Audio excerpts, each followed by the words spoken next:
हमारी financial statements होती हैं उसको हम करने वाले हैं पब्लिक। ने बोला जिनके दिल में चोर होता है वही रोकते हैं। मुझे नहीं पता बाकी इदारों के बारे में, उन्होंने शायद मेरी नज़र से किसी की भी फाइनेंशियल स्टेटमेंट नहीं गुजरी कि किसी ने पब्लिक की हो। प्रोजेक्ट स्टार्ट किए थे वो बस स्टार्ट करके आपने छोड़ दिए कि अभी तक जो हमारे प्रोजेक्ट हैं अल्हम्दुलिल्लाह अभी तक कोई ऐसा प्रोजेक्ट नहीं है कि जो हमने खोल कर बंद किया हो। हमारा कोयटा स्किल सेंटर है, मेडिकल कॉम्प्लेक्स है, रोटी बैंक है, वुमेन रोजगार सेंटर है, हीरोइक्स स्कूल है। कोयटा क्यों गए? कोयटा जाने की सिर्फ एक बुनियादी वजह ये थी, हमारी ये कोशिश थी कि हम उनको इंग्लिश सिखाएं, ना सिर्फ इंग्लिश सिखाएं बल्कि हम उनको कंप्यूटर के कोर्सेज सिखाएं। न्यू बजट के हवाले से बात करें तो गवर्नमेंट ने कहा है कि अवाम दोस्त बजट है। मुझे नहीं पता आपने ये कहाँ से सुन लिया है कि ये अवाम दोस्त बजट है। इसके अंदर कोई नया प्रोजेक्ट है ही नहीं कि कराची जो आपका 70% या 60% आपको टैक्स जमा करके देता है उसके लिए आपने कुछ भी नहीं दिया। ह्यूमन डेवलपमेंट इंडेक्स, जब तक हम इस पे पैसा नहीं लगाएंगे पाकिस्तान तरक्की नहीं कर सकता।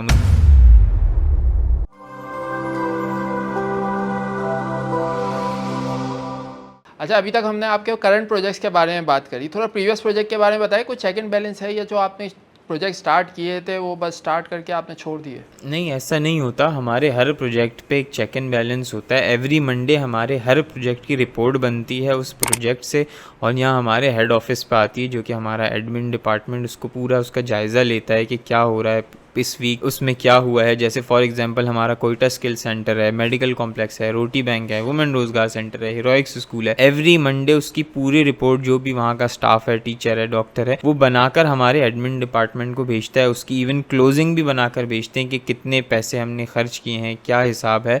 तो एवरी मंडे वो मेरे पास रिपोर्ट आ जाती है, तो इससे चेक एंड बैलेंस हमारा ज़बरदस्त रहता है। और यही वजह है कि अभी तक जो हमारे प्रोजेक्ट हैं अल्हम्दुलिल्लाह अभी तक कोई ऐसा प्रोजेक्ट नहीं है कि जो हमने खोल कर बंद किया हो किसी भी रीज़न से। हम जो प्रोजेक्ट करते हैं और उसमें एक्सपेंशन करते हैं और नए प्रोजेक्ट हम कोशिश कर रहे हैं ज़्यादा से ज़्यादा लेकर आएँ। तो कोई भी प्रोजेक्ट हमारा मैनेजमेंट इश्यूज़ की वजह से बंद अभी तक तो नहीं हुआ। अच्छा, आपने स्किल सेंटर खोला है अभी रिसेंटली कोयटा में, तो आप कोयटा क्यों गए? कराची में क्यों नहीं ऐसा किया? कोयटा जाने की सिर्फ एक बुनियादी वजह ये थी कि जब भी आपने देखा होगा कराची में कि कोयटा से अगर कोई भी हमारा पठान आता है या कोई भी आता है तो हम उसका ना, जब वो बात करता है ना, हम उसका मजाक उड़ाते हैं। हम उसको एज अ समझ लें, उसको उसका फ़न करते हैं उसका कि यार ये देखो कैसे बात कर रहा है, हंसते हैं। उर्दू बोलता है तो भी हंसते हैं, इंग्लिश बोलता है तो भी हंसते हैं। ज़ाहिर है वो उसकी बात करने का एक तरीका है, उसकी मादरी ज़बान ना उर्दू है ना इंग्लिश है, उसकी मादरी ज़बान तो बलोची होगी या पश्तो होगी।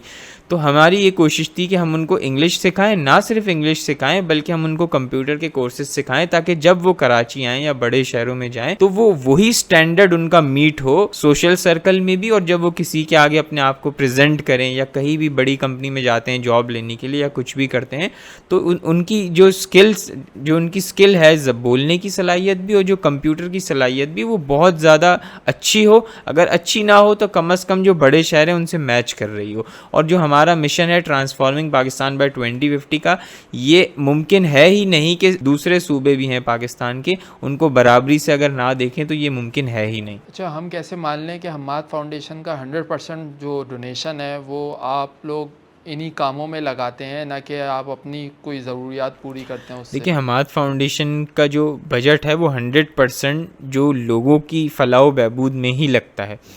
अब जाहिर है ट्रस्ट बिल्ड हम कोशिश करते हैं कर सकें, लेकिन हर किसी के जहन में ये सवाल आता है क्या हम्माद फाउंडेशन का 100% पैसा सही जगह लग रहा है, हमारी डोनेशन सही जगह लग रही है या गलत लग रही है। मेरे जहन में भी आता है दूसरी NGOs के लिए, पता नहीं वो लगाती होंगी नहीं लगाती होंगी। हम ये मसला ही ख़त्म करने वाले हैं जड़ से। हम इंशाल्लाह जुलाई अगस्त के अंदर जो हमारी फाइनेंशियल स्टेटमेंट्स होती हैं उसको हम करने वाले हैं पब्लिक, अपनी वेबसाइट पे भी, अपने सोशल मीडिया पे भी, अपने व्हाट्सएप ग्रुप्स में भी। मतलब आप लिखेंगे आपको मिल जाएगी हम्माद फाउंडेशन फाइनेंशियल स्टेटमेंट 2023-24 की, आपको इजीली एक्सेसिबल होगी। बल्कि हम ये कोशिश कर रहे हैं ना सिर्फ 2023-24 बल्कि जो हमने काम किया है 9 सालों में 2015 से 2024 जून तक 2024 हम वो सब पब्लिक करने वाले। उस पर बैक एंड पे हम लोग काम कर रहे हैं क्योंकि ज़ाहिर अभी साल जैसे ही क्लोज़ होगा तो उसमें कुछ आपको पता है ऑडिट होगा, दूसरी चीज़ें होंगी, उसके बाद इंशाल्लाह हम इसको कर देंगे पब्लिक।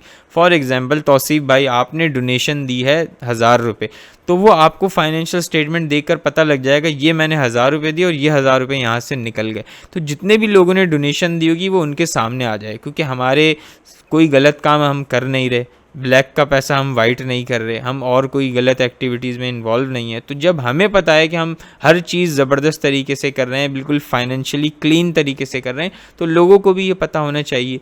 बहुत सारे लोगों ने हमें ये मना किया आप ना करें, आपको ये हो जाएगा वो हो जाएगा। ये लोग वो रोकते हैं जिनके दिल में चोर होता है। हम इसको पब्लिक करने वाले हैं, इंशाल्लाह हम ये इरादा कर चुके हैं, बहुत जल्द इंशाल्लाह हम इसको आवाम के में छोड़ देंगे अपनी फाइनेंशियल स्टेटमेंट्स को। अब आपकी बात को कंटिन्यू करते हैं। आपने बोला जिनके दिल में चोर होता है वही रोकते हैं, तो इसका मतलब बाकी इदारों के दिल में चोर है, बाकी इदारे जो है अपने पर्सनल यूज़ कर रहे हैं इन फंड्स को। जी नहीं पता बाकी इदारों के बारे में, उन्होंने शायद मेरी नज़र से किसी की भी फाइनेंशियल स्टेटमेंट नहीं गुजरी कि किसी ने पब्लिक की हो, वो लोग भी कर दें तो अच्छी बात है। तो जो लोगों के जहन में डाउट्स है वो ख़त्म हो जाएंगे। मेरे इल्म में ऐसी कोई चीज़ नहीं है कि अगर वो कोई गलत काम कर रहे हो। हीट स्ट्रोक के वेदर में हम्माद फाउंडेशन ने क्या रोल अदा किया? हीट स्ट्रोक के वेदर में हमाद फाउंडेशन ने शरबत बिल्कुल नहीं बांटे। हमाद फाउंडेशन ने जो है ना वो प्लांट्स लगाए हैं, और बहुत बड़ी तादाद में प्लांट्स लगाए हैं, क्योंकि आज आप किसी को शरबत पिलाते हैं वो भी बड़ा अच्छा काम है, उसमें कोई परेशानी वाली बात नहीं है। बस शरबत आप थोड़ी देर के लिए किसी को रिलीफ मिल जाएगा, एक शॉर्ट टर्म काम है। हमाद फाउंडेशन कभी भी शॉर्ट टर्म काम नहीं करती। हम ये कोशिश करते हैं